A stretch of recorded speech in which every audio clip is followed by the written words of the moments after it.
Você já ouviu alguma reportagem falando sobre a nova droga do momento? A droga que tem tomado as ruas de São Paulo e grandes capitais? Eu te convido então a falar sobre o K9, K2, K4 e outros canabinoides sintéticos, ou conhecido como maconha sintética. Vamos lá? Olá, eu sou Caio Sertain, psicólogo clínico. Seja bem-vindo no canal. Aqui a gente sempre está falando sobre temas relacionados à psicologia, desenvolvimento humano, vícios, drogas, relações interpessoais. E no final do vídeo, deixe um feedback aqui nos comentários para eu saber se o assunto está fácil de compreender e se vem ao encontro das necessidades e das curiosidades que você tem, ok? Precisamos compreender então que essa maconha sintética é classificada como novas substâncias.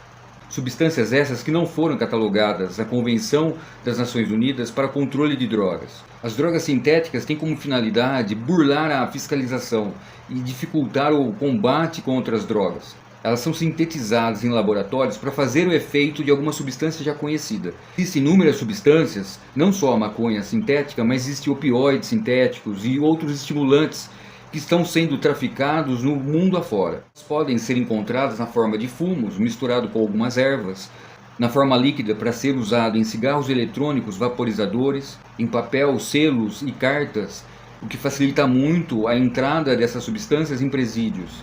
Em comprimidos e pó não é tão comum ser encontrado. Cabe ressaltar que essas substâncias sintéticas não são identificadas em exames toxicológicos convencionais. E afinal, quais são os efeitos em nosso organismo? Todos nós temos receptores de canabinoides.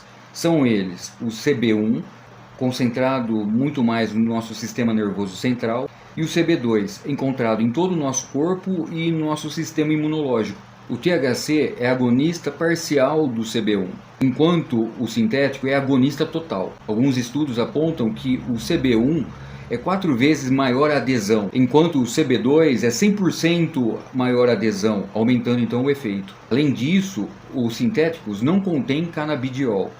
No entanto, a maconha contém, mesmo que em baixa quantidade. E se a maconha pode vir a desenvolver uma psicose, o uso de K2, K4 e K9 aumenta a vulnerabilidade de psicose. Os estudos mais recentes apontam que o efeito pode ser até 100 vezes mais potentes do que o THC convencional. Os sintomas neurológicos podem vir em convulsão, AVC e até déficit cognitivo, ou seja, dificuldade na aprendizagem, déficit de memória e déficit nas funções executivas, ou seja, naquela linha de raciocínio.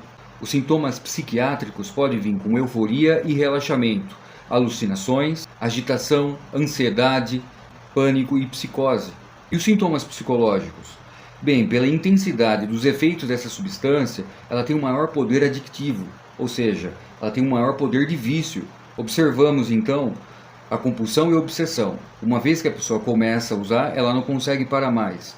E a obsessão é aquele pensamento fixo, de querer mais, de querer sempre a próxima dose, aumentando alguns comportamentos, como comportamentos opositores, delinquentes e principalmente agressividade, com episódios de melancolia. Uma vez que o usuário fica abstêmio por algum tempo, ele sente dificuldade em sentir o prazer e satisfação nas coisas simples da vida, dificuldades em conversar assuntos elevados e se projetar no futuro, pensamentos nihilistas e comportamentos egocêntricos. Cabe ressaltar que, como é uma droga recente e existem poucas publicações sobre o assunto, não se sabe muito ao certo alguns efeitos a longo prazo do uso contínuo desse tipo de substância.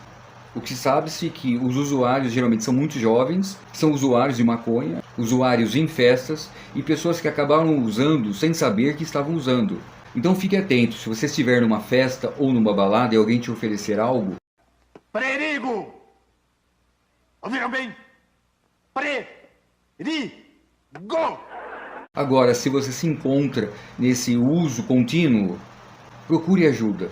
Procure o CAPS-AD da sua cidade ou profissionais habilitados, com experiência. Também você pode procurar ajuda naqueles grupos de autoajuda chamados Narcóticos Anônimos. Se você gostou desse conteúdo, deixe seu like e encaminhe para os seus amigos. É difícil a gente encontrar na internet assuntos relacionados ao K9, ao K2, ao K4, que não seja documentários, programas policiais.